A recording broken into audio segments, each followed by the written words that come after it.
Katika operesheni wa watuhumiwa 20 wamekamatwa wakiwa na pombe haramu ya moshi jumla ya lita 250, na pia kukamatwa kwa dawa za kulevya wamekamatwa watuhumiwa 7 wakiwa na bangi bebe 6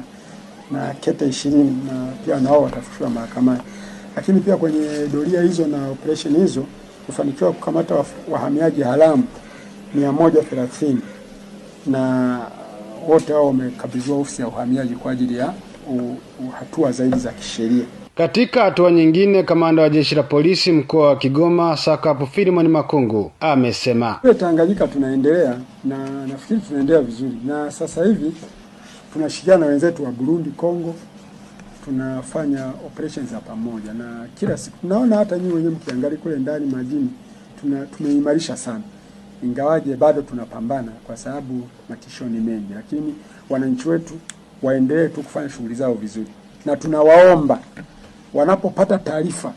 muda wowote wasisubiri mpaka tukio litendeke. Wakishaona tu mtu ambaye hafahamiki maeneo ya wanaona kama huyu mtu sio mwenzetu, watujulishe haraka, kwa sababu muda wote tuko majini.